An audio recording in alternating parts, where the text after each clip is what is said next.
Les damos la más cordial bienvenida a esta conferencia, Plan Económico y Fiscal para fortalecer la salud, la economía y el empleo frente a la crisis sanitaria y económica de 2020. Esta es organizada por el Departamento de Impuestos del Centro Universitario de Ciencias Económico-Administrativas de la Universidad de Guadalajara. Para iniciar, quiero agradecer la presencia de los panelistas quienes nos acompañan el día de hoy. Queremos saludar al diputado federal integrante de la 64ª legislatura del Congreso de la Unión y ex rector general de la Universidad de Guadalajara, el maestro Itzcoatl Tonatiuh Bravo Padilla. Muchas gracias por acompañarnos, maestro. Buenas tardes a todos. También saludamos al maestro Luis Gustavo Padilla Montes, rector del Centro Universitario de Ciencias Económico-Administrativas. Muy buenas tardes. Y nos acompaña también el doctor Sergio Sánchez Enríquez, jefe del Departamento de Impuestos de este centro universitario. Bien, muchas gracias. Buenas tardes. Y para comenzar, escucharemos las palabras del doctor Sergio Sánchez Enríquez, jefe del Departamento de Impuestos. Adelante, doctor. Muchas gracias. Bien, pues les damos la más cordial bienvenida a todas y a todos.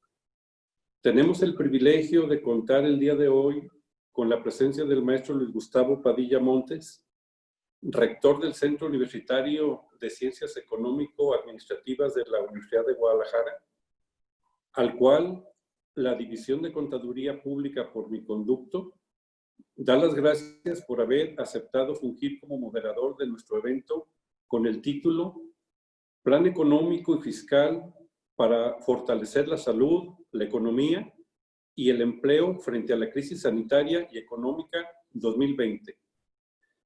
Tema que fue comentado con el diputado y el rector de nuestra universidad, el maestro Itzcoatl Tonatiuh Bravo Padilla, al cual también agradezco que haya aceptado nuestra invitación, a pesar de tener una agenda muy saturada, para podernos compartir sus experiencias del contexto en el cual se encuentra nuestro país a causa de la crisis sanitaria y económica. Bien, por cuestiones de tiempo, yo quiero ceder la palabra al señor rector Luis Gustavo Padilla. Muy amables, gracias. Muchas gracias, doctor Sergio. Bueno, primeramente, saludo a la audiencia que hoy nos acompaña y, sin lugar a dudas, esta tarde el tener a un invitado de lujo, a un distinguido miembro de la comunidad universitaria, el rector general de la Universidad de Guadalajara, nuestra casa de estudio, pero también el rector del CUSEA, del Centro Universitario, que ha hecho una gran labor para impulsar la educación superior en México y particularmente la de la Universidad de Guadalajara.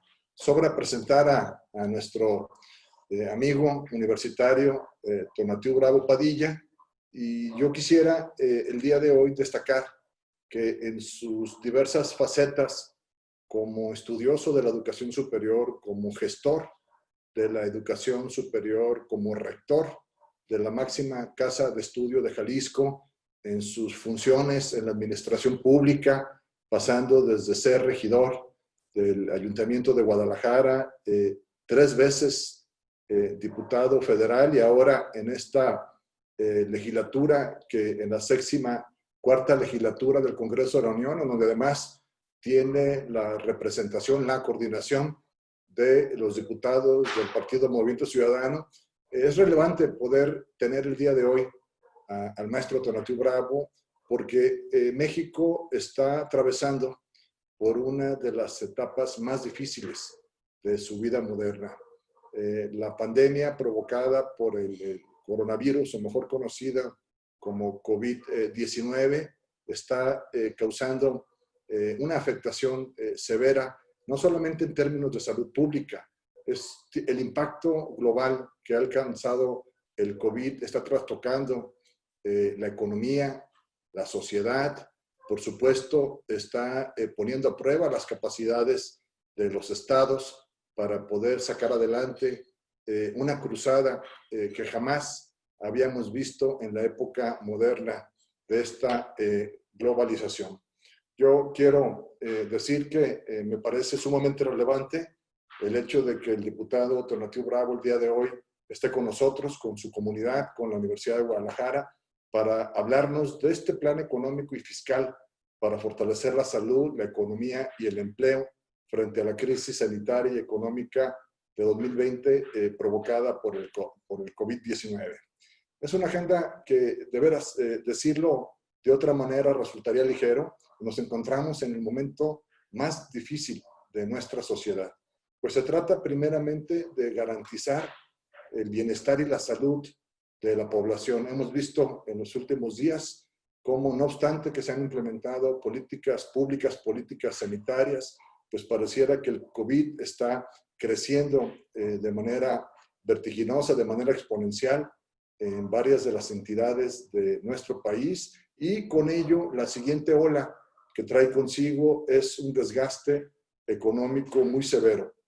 Hemos leído y hemos visto a lo largo de estos 6 meses en donde otras economías, otros países hicieron una inversión prácticamente con políticas de Estado, en donde la decisión inmediata fue garantizar la salud de la población, entrar a un periodo de confinamiento en donde el aislamiento social fue una de las premisas, y en esa decisión de garantizar la salud, pues evidentemente que la economía tuvo que entrar a un periodo de recesión, cambiando a actividades esenciales y permitiendo que el dinamismo económico solamente operara con lo básico, con lo esencial. Esto ha tenido sus efectos a nivel global, toda vez que hay una interdependencia económica global, y eso lo sabemos. México hoy no puede mantenerse ajeno de la dinámica global en la que se encuentra, porque prácticamente la mayoría de su fortaleza económica, de su Producto Interno Bruto, tiene que ver con el mercado y los arreglos internacionales que se tienen para ello. Sin embargo, la contracción de las economías mundiales vislumbra a un panorama crítico que ha terminado por agudizarse, particularmente en economías como la nuestra, como la economía de México, donde pues no tenemos, digamos, las capacidades financieras ni las reservas, y mucho menos hemos tenido hasta el día de hoy políticas de Estado que permitan paliar o mitigar el impacto económico y plantear escenarios de recuperación económica en lo que muchos otros países han hecho en sus sistemas financieros, sistemas de seguros sociales, de protección al empleo y otras fuentes de financiamiento que le den certeza a esta situación. Por ello es que escuchar hoy al diputado Tonatiuh Bravo Padilla acerca de este plan que él ha venido exponiendo al seno del Congreso de la Unión, y con su experiencia se antoja que será una tarde verdaderamente muy interesante, no solamente para la Universidad de Guadalajara. Entendemos que también a nivel estatal estamos entrando a una fase de reactivación económica en donde la pandemia se mantiene en ascenso, y seguramente quienes están a cargo de las esferas gubernamentales, hacedores de política pública, el sector privado, por la perspectiva que tiene que ver con la economía del sector privado y la sociedad, estaremos escuchándolo con mucho interés. Yo nuevamente agradezco tu participación, Tonatiuh, y bueno, sin más preámbulo, dejamos a que hagas tu exposición, y si me lo permites, haríamos después algunas preguntas o redondearíamos algunas ideas en torno a tu presentación. Muchísimas gracias. Muchas gracias, estimado rector. Primeramente, es un gusto estar en el Centro Universitario de Ciencias Económico-Administrativas, donde efectivamente tuve la fortuna de que la comunidad me distinguiera con el cargo de rector. Y, por supuesto, es un gusto también aceptar la invitación del doctor Sergio Sánchez, jefe del Departamento de Impuestos. La verdad, muy contento en estar con nuestra comunidad universitaria a través de todos ustedes. Bueno, hice una presentación y les pediría que si la podemos ir viendo para avanzar en las láminas, y que de esta manera nos sea un poquito más sencillo dar el contexto de la explicación. Si podemos avanzar a la siguiente, por favor.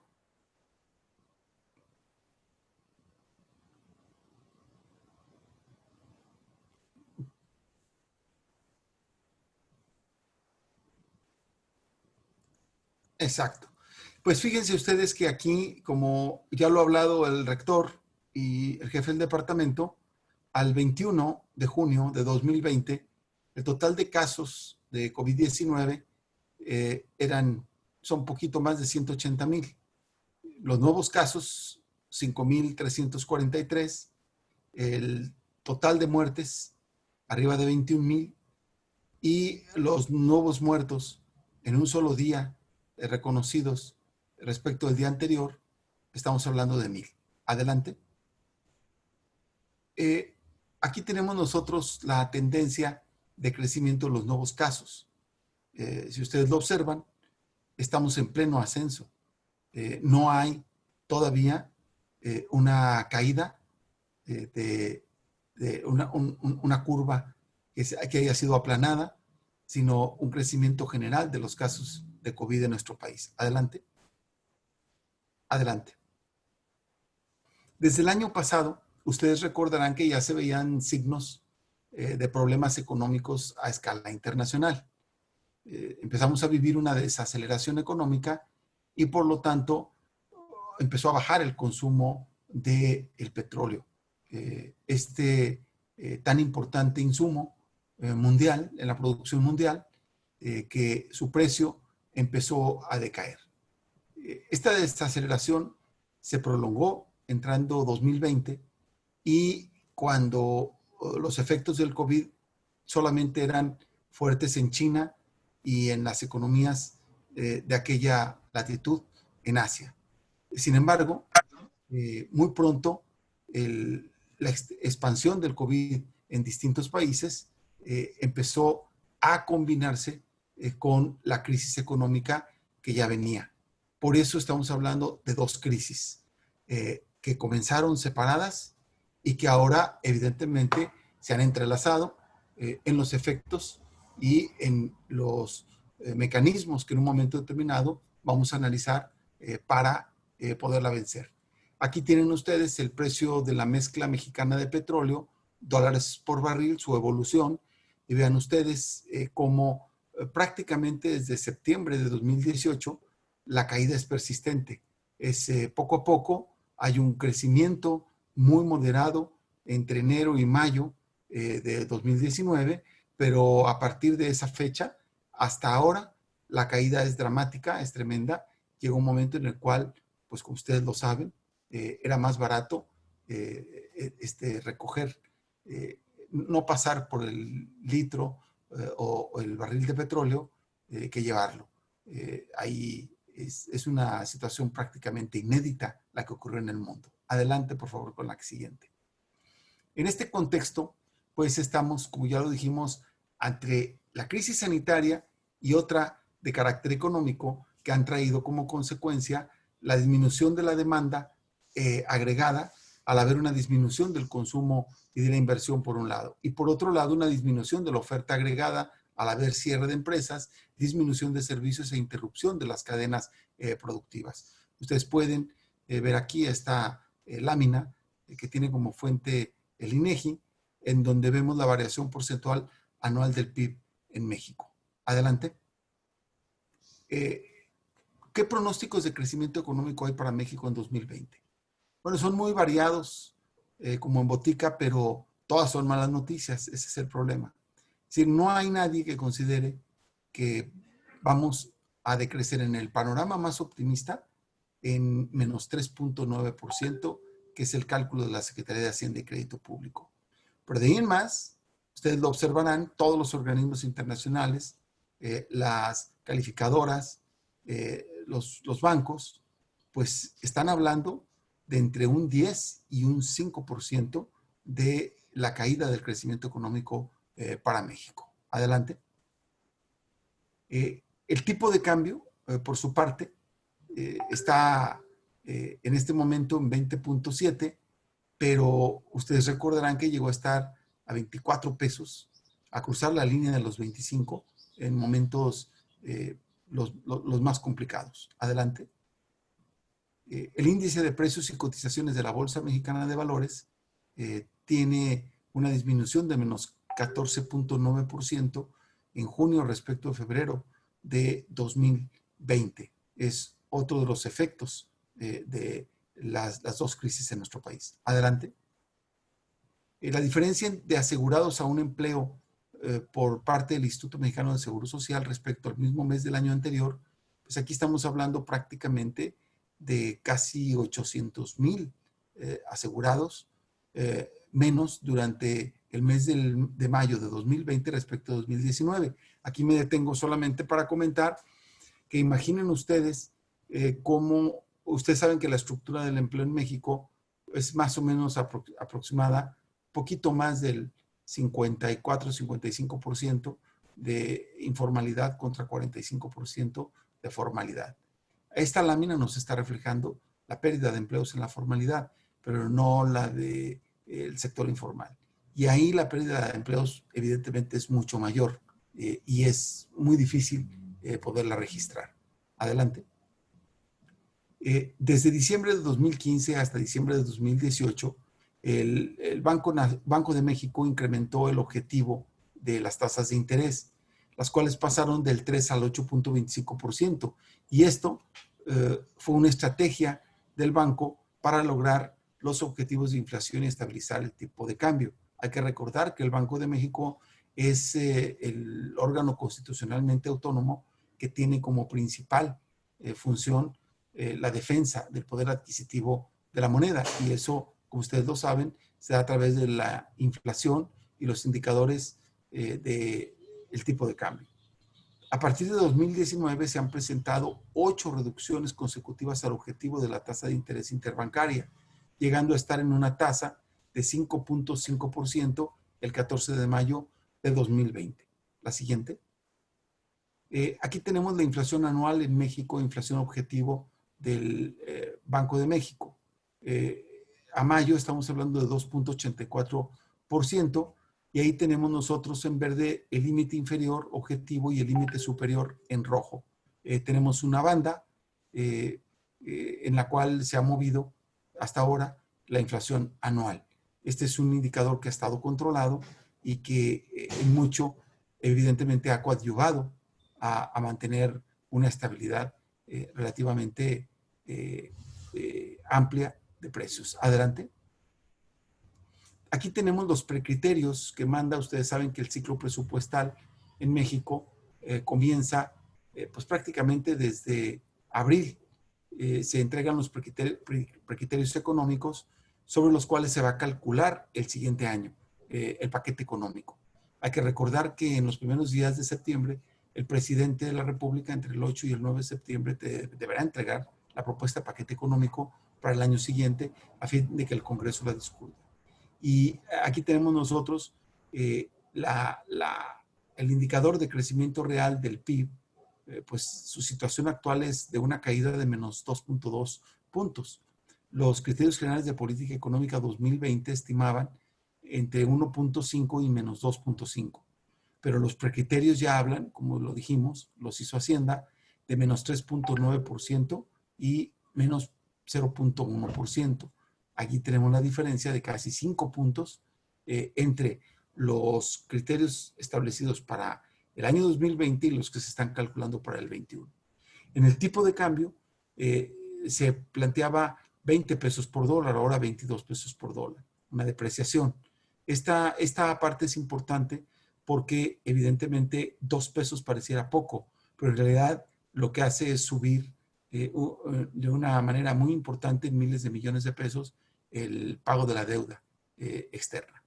El petróleo se calculaba ahorita está en $35, se calculaba en un estimado de $49, en los precriterios se calcula en $24 y bueno, pues ahí tenemos una caída que también pega de manera muy importante a los ingresos presupuestales. La producción de crudo estaba en 1.720 miles de barriles diarios, o sea, 1.7 millones, y tenemos una estimación en 2020 de 1.9 contra los precriterios que ya establecen 1.8. La tasa de interés promedio de CETES 5.5 está en este momento, se estimaba en 7.4 y en los precriterios se pone a 6.20. La inflación la situación actual es 2.84%, se estimaba en 3% y en los precriterios en 3.5%. Y otra variable que ustedes lo saben es muy importante para nuestro país por el tema del TIMEC y las relaciones comerciales, que como ustedes saben es entre el 85 y 90% con Estados Unidos. Estamos hablando de una situación actual de menos 1.2% de pérdida de crecimiento del PIB. Sin embargo, sus estimados para 2020 eran 1.8. En los precriterios se estima menos 2.0. Es decir, lo que va a ser la caída del PIB en Estados Unidos, evidentemente presagia la caída de lo que será el crecimiento en nuestro país. Adelante. Debido a esa crisis sanitaria y a la económica que trajeron una consecuencia en la reducción del pronóstico del PIB de menos 4.9% entre los precriterios y los criterios generales para el 2020, se espera que la propagación del COVID tenga un impacto negativo en la economía mexicana por 1.193.000 millones de pesos para 2020, lo que representa el 4.9% del PIB para 2020 planteado en los precriterios de 2021. Adelante. Ahora, vamos a comparar rápidamente medidas fiscales que a nivel internacional y en México se están usando para mitigar los efectos de la crisis sanitaria y económica. Bueno, en distintos países se repiten patrones de políticas de reactivación económica para mitigar los efectos de la actual crisis.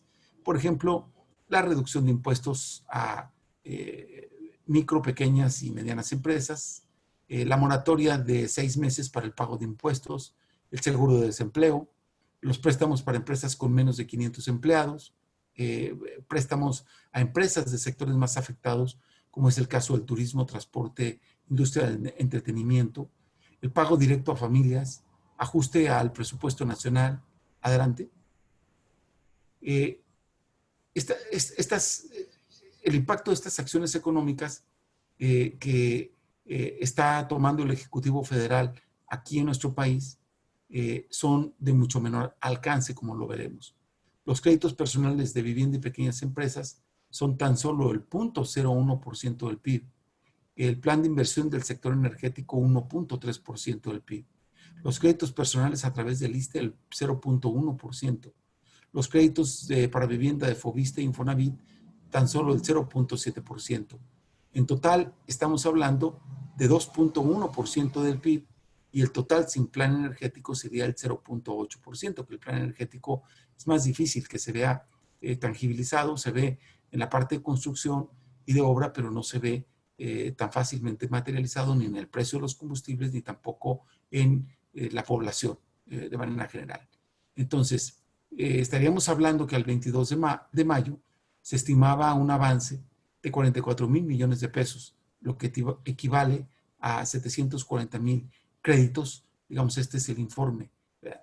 Por lo tanto, este avance apenas representa el 0.18% del PIB planteado en los precriterios de 2021. Vamos a ver en la siguiente lámina la comparativa con los demás países.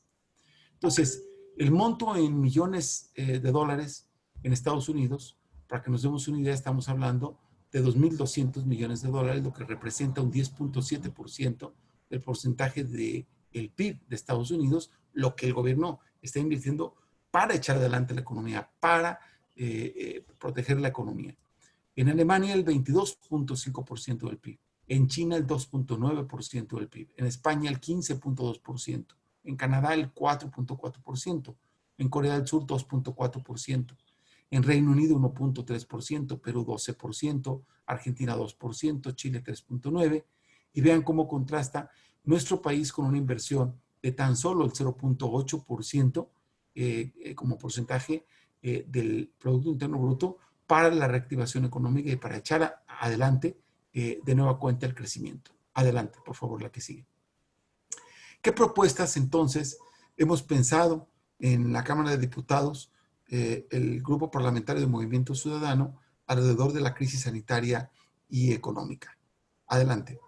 Bueno, nosotros sí creemos que debe haber un presupuesto de emergencia y que este presupuesto de emergencia debe consistir esencialmente en apoyo a los contribuyentes.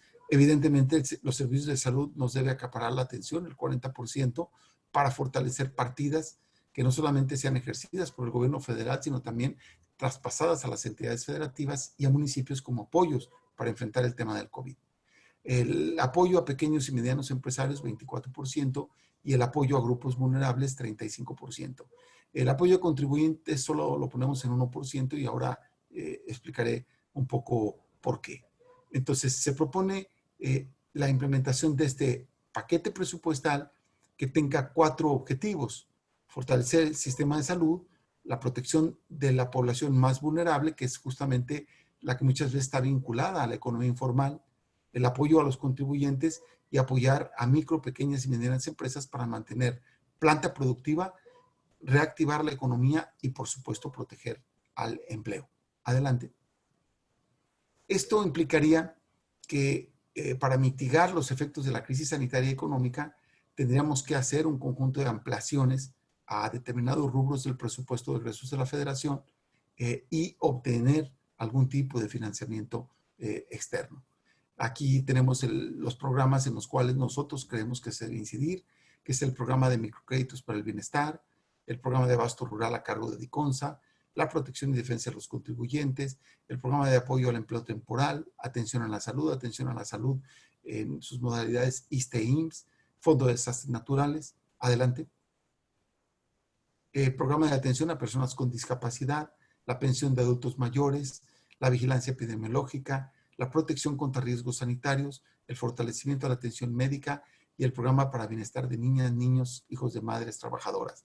Tenemos nosotros aquí en conjunto 307,890 millones de pesos que tendrían que ser reubicados, lo que equivaldría a un 1.2% del PIB. Adelante. Las fuentes de ingresos para fundamentar esto, pues algunas provendrían de fideicomisos que se cerrarían, no los fundamentales, no los de ciencia y tecnología, por supuesto, esos nosotros planteamos ni el FONDEN, planteamos protegerlos, pero sí otros. Subejercicio, digamos, por el paro de actividades del gobierno federal, que ha sufragado fundamentalmente sueldos. Aquí estamos hablando de una parte importante del 21.3% del total. Proyectos de inversión insignia, manteniendo Santa Lucía el aeropuerto, nosotros creemos que los demás proyectos insignia, que son el Tren Maya y la refinería de Dos Bocas, deben de acompasar su avance y aplazar las metas para el año siguiente, de manera tal que los recursos que se iban a gastar en eso este año puedan ser derivados en alguna parte importante para esto. Y los subejercicios 2019, la iniciativa privada, esta sería la composición de los 307,890 millones de pesos. La que sigue, por favor. ¿Qué se pretendería como medidas fiscales propuestas a nivel federal? Bueno, crear un consejo económico fiscal asesor para un análisis profundo de los objetivos de política económica del gobierno, garantizar el abasto de insumos en los hospitales, adquisición de insumos médicos para hacer frente a la pandemia y que se destinen prioritariamente a la compra de estos en empresas mexicanas que operan dentro del territorio nacional. La implementación de programas de créditos sectoriales a tasas preferenciales a micro, pequeñas y medianas empresas a través de Nafinsa y Bancomext y a trabajadores del sector informal de la economía. Esto ayudará a dotar de liquidez a las empresas y preservar la planta productiva, como ya dijimos, en defensa del empleo. Generar incentivos para mantener el nivel de empleo en estas empresas a través de deducibilidad de parte de sus créditos otorgados y mantienen activo a su personal durante el periodo de emergencia.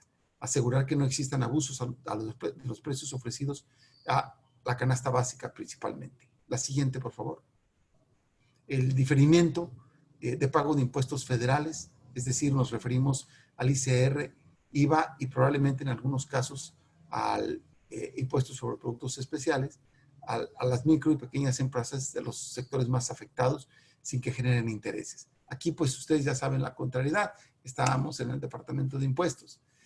Lo que se tarda en recaudar, evidentemente, es un ingreso presupuestal que se difiere en el tiempo en el que se tiene para hacer frente al gasto. Entonces, no podemos dejar de cobrar en forma perenne si no vamos a parar la inversión, que por otro lado se está haciendo con los rubros presupuestales. Diferimiento del pago de impuesto federal sobre la renta en contribuyentes con ingresos inferiores a 10,000 pesos sin que generen intereses, la extensión de servicios de salud del IMSS e ISSSTE para personas que han sido despedidas, es decir, prolongar los meses en que después de haber perdido el empleo pueden continuar con el servicio. Adelante. Establecer acuerdos con la iniciativa privada que permitan garantizar bancos de alimentos, albergues temporales. Esto ya se está haciendo de manera generalizada. El apoyo económico a personas que no pueden trabajar desde casa y que tengan que contar con alguien para el cuidado de hijos, personas mayores o con discapacidad. Saldar deudas con proveedores por parte del gobierno federal y los gobiernos estatales para que puedan incentivar a micro, pequeñas y medianas empresas. Adelante. A mediano plazo, acciones ya del corto plazo, pero no tan de muy corto plazo, realizar una reforma fiscal incluyente que ayude a que los impuestos sean más progresivos, que se incremente la base de contribuyentes a partir de una política fiscal de reactivación económica. Mejorar el papel de la política fiscal y monetaria a lo largo del ciclo económico, buscar instrumentos que permitan que se coordinen mejor entre ellas para alcanzar objetivos comunes. No debemos de depender solo de las decisiones de política monetaria del Banco de México como el impulso principal al crecimiento económico. Hacienda debe apoyar a las entidades federativas a cubrir los gastos que realicen en virtud de la crisis sanitaria. Y la implementación de un seguro de desempleo a nivel federal que pueda dotar de estabilidad financiera a los trabajadores que lleguen a perder empleos. Debe seguir funcionando a toda costa los servicios estratégicos, es decir, el agua, higiene pública, protección civil, seguridad pública. Adelante. La implementación, esto ya a mediano plazo, de una inversión pública en infraestructura muy fuerte, que pase del 2.6% del PIB al 5%, con la finalidad de lanzar para adelante la reactivación económica. Ya hablamos de diferir la programación de trabajos de la refinería Dos Bocas y la cartera de proyectos prioritarios de Pemex. Se necesita una reforma estructural para mejorar la capacidad financiera de Pemex porque está muy endeudado y sus costos de producción son muy altos. Está dependiendo en algún sentido de los ingresos presupuestales del gobierno. Necesitamos entonces nuevos esquemas de inversión, principalmente en proyectos de exploración y producción. Apego al Estado de Derecho para incrementar confianza empresarial y que se fomente la inversión privada, recursos para la estrategia digital nacional. Ustedes lo saben, la economía digital es la que más incremento del PIB ocasiona o provoca, y crear una nueva que tenga impacto en mejorar conectividad y trabajo a distancia. Adelante. La deuda del gobierno puede ser una gran herramienta de política fiscal siempre que se encuentre dentro de los techos aprobados por la ley de ingresos y se utilice para incrementar la planta productiva y la recuperación de los empleos. Es decir, nosotros no planteamos pedir prestado millones de dólares para el gasto corriente del gobierno, sino para la planta productiva y recuperación de empleos. Y por último, el 1 de julio entrará en vigor el TIMEC, lo que representa, ya faltan unos cuantos días, lo que es una gran oportunidad para la modernización de la planta productiva y el incremento de la inversión directa en nuestro país. Las cadenas productivas asociadas al TIMEC son justamente las que más saldrán beneficiadas. Adelante. Bien, a nivel subnacional, es decir, a nivel de las entidades federativas, la reorientación del gasto público a los presupuestos de egresos locales y que se incremente el gasto en programas relacionados con salud, grupos vulnerables, fomento del empleo, apoyo a consumidores y contribuyentes. La implementación de programas de crédito sectorial, en especial a los más afectados en la crisis de la pandemia, como es el turismo, restaurantes, entretenimiento, y que tengan tasas preferenciales. La suspensión temporal o diferimiento del pago de impuestos y derechos locales a micro, pequeñas empresas, los impuestos locales, como el turismo, transporte, el sector restaurantero y el que ya dijimos de entretenimiento. Adelante. 3 meses de adelanto a la Secretaría de Hacienda de Presupuesto de Entidades Federativas en lo que tiene que ver al Instituto de Salud y Bienestar, Vigilancia Epidemiológica y DICONSA, recursos que refuerzan estrategias en las entidades para mitigar los efectos de la crisis.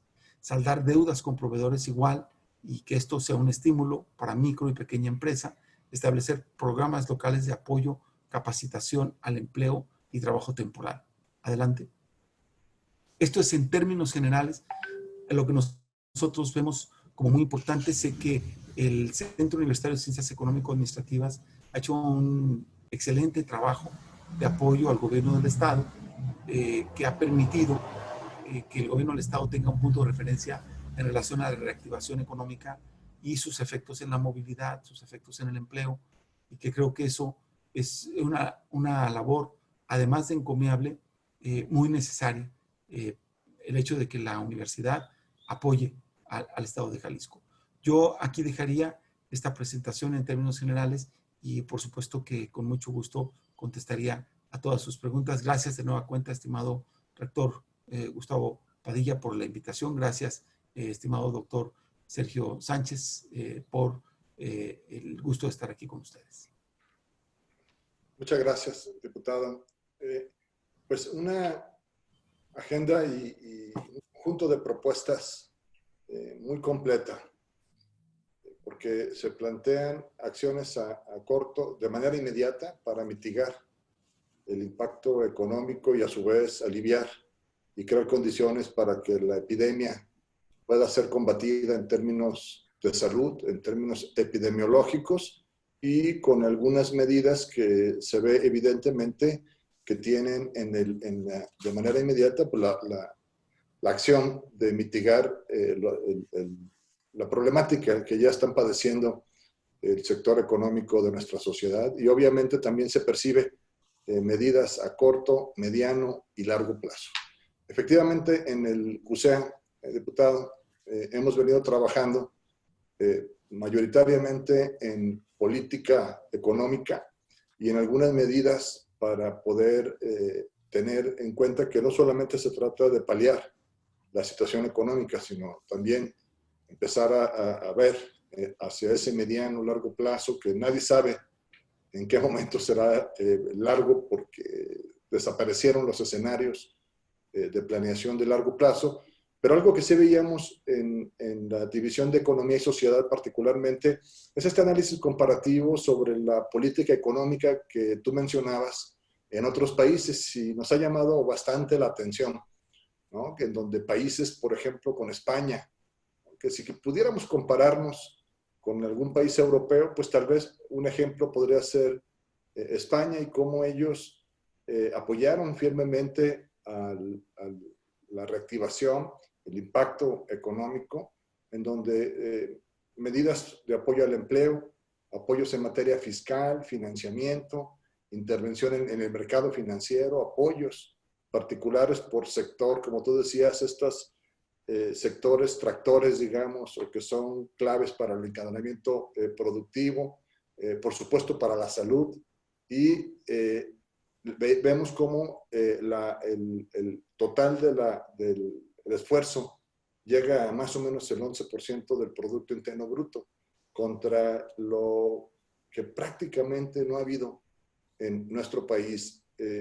La propuesta que se plantea por parte del Movimiento Ciudadano y que nos has presentado el día de hoy, ¿qué escenarios? Es una pregunta que nos están aquí formulando, o te quieren formular. ¿Qué escenarios reales ves tú para que pueda prosperar esta ambiciosa agenda? Y sobre todo, pues porque es evidente que desde el momento que iniciamos esta contingencia sanitaria, no hemos encontrado un eco desde el ámbito del Ejecutivo Federal. ¿Tú qué posibilidades le ves a que esta agenda pueda prosperar en términos de negociación política con los otros grupos parlamentarios? Bueno, no está fácil. La verdad es que el gobierno federal, el presidente de la República, ha puesto énfasis en que las ayudas sociales solamente llegarían a través del programa de pagos a jubilados y pensionados, a los programas de apoyo a los jóvenes, de las becas, de Sembrando Vida, de lo que, en fin, los programas que él ya tiene instituidos. Sin embargo, lo cierto es que hay una parte de la población que no está contemplada y que por eso se ha hablado en los demás países del ingreso mínimo vital y de otras formas de apoyar. Yo aquí quiero señalar algo que es muy importante. ¿quién le pidió a la gente que se quedara en casa? Pues lo pidieron un órgano constitucionalmente habilitado, un órgano de Estado, el Consejo General de Salubridad y el presidente de la República, y le dijeron a la población, quédate en casa, por favor. ¿Para qué nos quedamos todos en casa? Para que con esa acción todos contribuyéramos a un bien público que es la salud comunitaria, la salud en el país. Los que tenemos empleo y que una institución nos arropa, bueno, no nos cortó el sueldo y seguimos trabajando con esta modalidad con la finalidad de que la institución no se parara. Pero mucha parte de la población no tiene esa posibilidad y sin embargo sí se quedó en casa. Entonces, la pregunta que se hace esa gente es, oigan, yo contribuí al bien público de la salud. Ahora, ¿cómo me puede ayudar el Estado? Yo me quedé sin empleo, yo me quedé con tal problema, yo me quedé con tal situación, etcétera. Entonces, ahí es justamente donde yo creo que debe intervenir el Estado. Las posibilidades que tenemos para que esto funcione, pues es esencialmente, se los digo con toda franqueza, que el presidente y el partido mayoritario lo aprobaran. Creemos que puede ser posible que en la Cámara de Diputados se pudiera dar una mecánica de negociación. Vamos a ver nosotros en estos días qué pasa. Por ejemplo, el presidente estaba muy cerrado a no pedir financiamiento externo. Ahora han anunciado una forma de financiamiento externo que importa una cantidad de recursos. Y bueno, nosotros esperamos que sí se abra, porque los efectos de la pandemia, como ustedes están viendo, todavía van a durar algunos meses hacia adelante, desgraciadamente, y pues la población necesita el apoyo.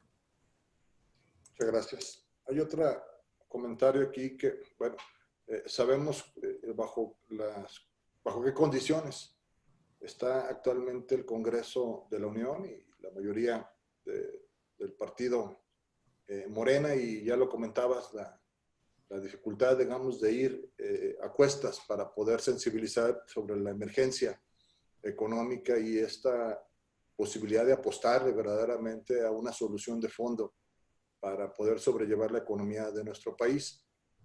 Ahora bien, en cuanto al Pacto Federal, sabemos también que diversas entidades federativas no coinciden con la visión del gobierno federal e incluso algunos gobernadores, muy particularmente los gobernadores de la región Jalisco mismo y los gobernadores del norte no han estado muy de acuerdo con las políticas fiscales que se han venido incorporando. Desde el punto de vista tuyo y con esa experiencia que tienes, ¿qué tan importante sería, digamos, ir logrando esos consensos en los gobiernos subnacionales, encontrando, digamos, esa capacidad para ir consensando esta necesidad de caminar como país, y no solamente los estados que mayor aportación hacen al Producto Interno Bruto, sino también acompañado de aquellos que menos por el Pacto Federal? ¿Cuál sería tu opinión o tu perspectiva de la participación de las entidades federativas en esta ambiciosa agenda? Bueno, muy importante, porque como tú lo habrás observado, vamos a dar dos datos. Uno, la pandemia está siendo atendida fundamentalmente por los gobiernos de las entidades federativas. El gobierno federal no ha desconcentrado el gasto para que las entidades federativas atiendan o tengan un recurso extra para atender la pandemia. Con el mismo recurso que tenían, están ahora teniendo que hacer frente a esta nueva amenaza del sistema de salud. Entonces, yo creo que las entidades federativas deberían de ser consideradas y el plan debería de ser un plan verdaderamente federal. No es lo mismo hacer un plan del gobierno federal que solamente tiene su propia visión, hacer un plan federalista que tome en consideración las ópticas. Bueno, y ya lo vemos, no en todos lados está pegando igual. no en todos lados está teniendo los mismos efectos y sin embargo son los gobiernos estatales los que están ahí en primer término. Entonces, ahora, las diferencias es por la situación política inédita.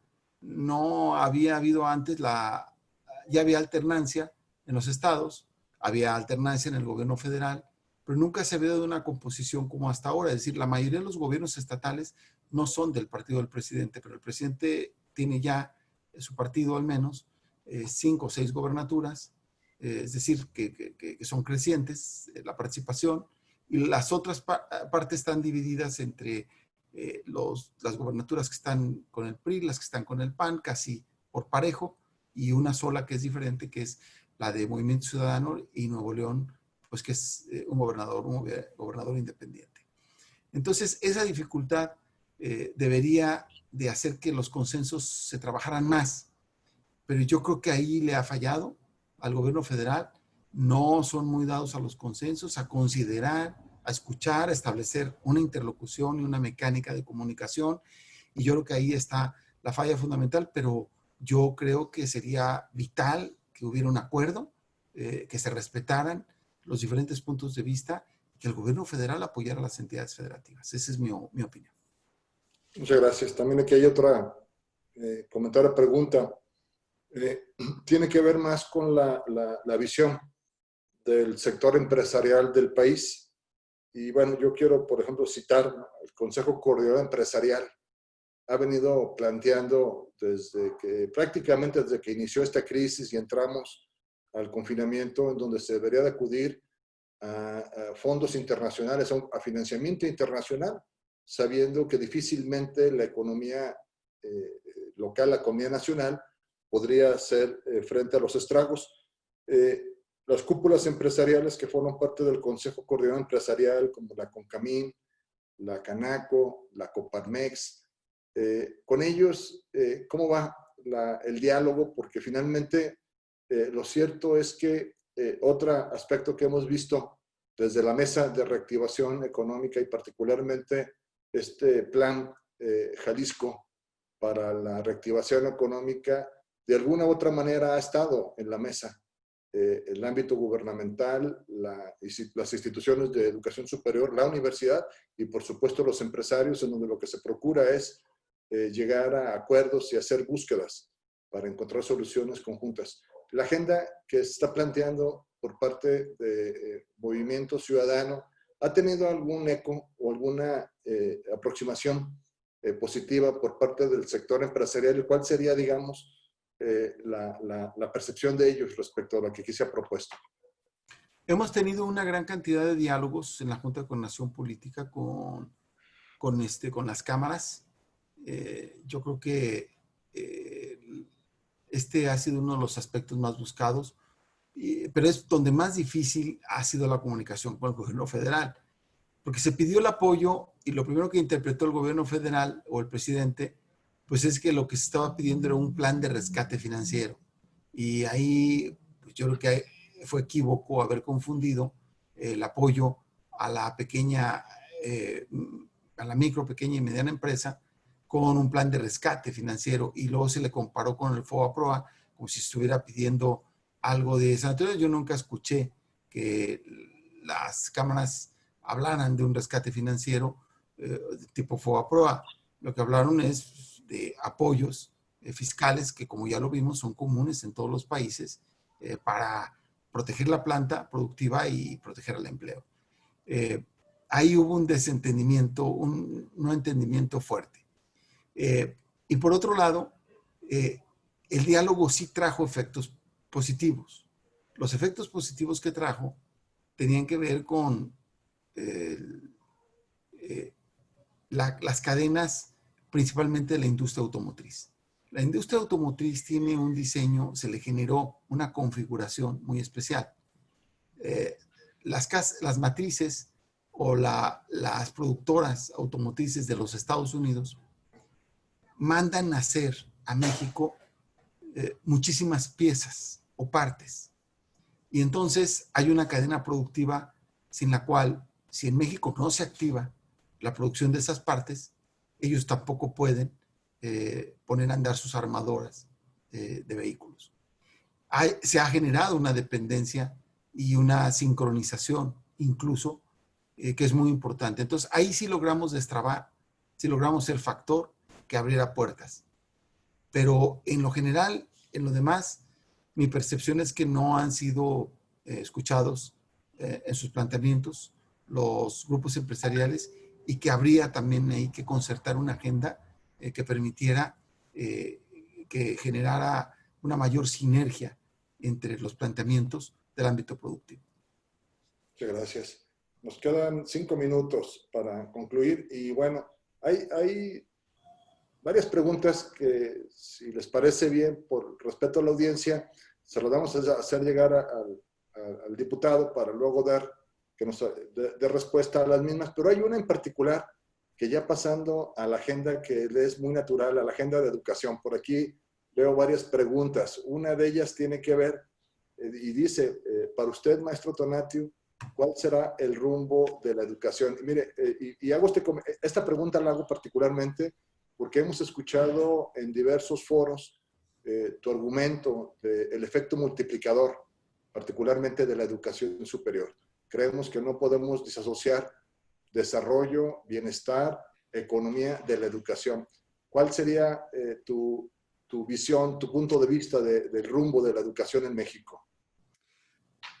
Bueno, esta pregunta es muy importante porque en los mismos precriterios que mandó la Secretaría de Hacienda a la Cámara, pues viene una baja evidente de ingresos y también viene una baja en los rubros presupuestales.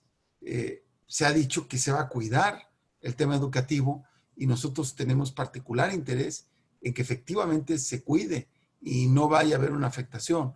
Sin embargo, sí se ha comentado de manera muy clara que al menos no se va a dar la inflación en este año, el incremento a las casas de estudio. Eso significaría que no tendrían recursos para pagar el incremento salarial en cada una de ellas. No sabemos qué va a pasar con el incremento salarial entonces, pero lo que estamos cuidando muchísimo es que no vaya a haber recortes a las universidades y tampoco al ámbito educativo. Vamos a hacer un esfuerzo particular porque efectivamente son derechos multiplicadores y estratégicos del Estado social mexicano.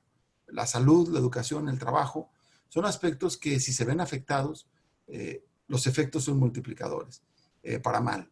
Si son bienes colectivos que funcionan en forma adecuada, entonces son efectos multiplicadores positivos y a favor. Haremos el mayor esfuerzo, pero de que va a haber una caída presupuestal la va a haber y lo que tenemos que hacer todos es exigir que esa baja presupuestal no afecte estos derechos esenciales. Muy bien, pues estamos agotando el tiempo de este webinar, en donde, bueno, ya escuchamos de viva voz del diputado Tonatiuh Bravo, universitario, cuáles son los planteamientos que permitirían que nuestro país pudiera tener una recuperación económica. Hemos escuchado con mucha atención y sin duda este menú o este abanico de propuestas de políticas fiscales, de incentivos, de generación, de apoyo, de subsidio, también apoyo al desempleo, sin lugar a dudas van a ser parte de una rica discusión y debate al seno del Congreso de la Unión, pero también, diputado, si nos lo permites, creo que por mucho hace una aportación a la comunidad académica de la Universidad de Guadalajara y particularmente a la del CUSEA, así es que vamos a hacer llegar, si nos obsequias, tu presentación a los especialistas, economistas, fiscalistas y responsables de poder impulsar la investigación en el campo de las políticas públicas, sobre todo en el ámbito gubernamental, para que también sirva de eco desde la trinchera universitaria y poder crear una opinión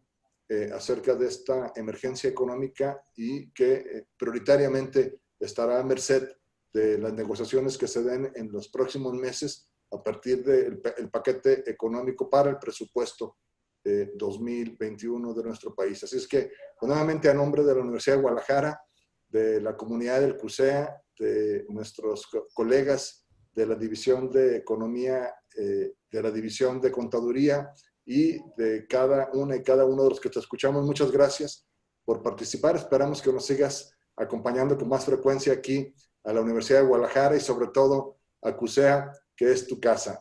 Muchísimas gracias, diputado. Muchas gracias, estimado rector, a ti, al director de la división, al doctor Marco Antonio Daza, al doctor Sergio Sánchez, jefe del departamento, y a toda la comunidad, y a todos quienes el día de hoy se conectaron con el webinar. Muchas gracias. Por supuesto que mandaré el documento completo con todo su contenido. En unos minutos más lo tendrá el jefe del departamento y el rector, y con mucho gusto es para toda la comunidad. Muchas gracias por la invitación, un gusto estar con todos ustedes. Muchas gracias, y de esta manera damos por concluida la presentación de esta conferencia, Plan Económico y Fiscal para fortalecer la salud, la economía y el empleo frente a la crisis sanitaria y económica de 2020, que nos compartió el maestro Itzcual Tonatiuh Bravo Padilla, diputado federal, integrante de la 64ª legislatura del Congreso de la Unión. Los invitamos a que estén atentos a los webinars y videoconferencias que se están realizando a través de las redes sociales del CUSEA. Agradecemos su presencia en esta conferencia virtual y les deseamos que tengan un excelente día y recuerden mantenerse en casa. Muchas gracias a todos. Hasta luego.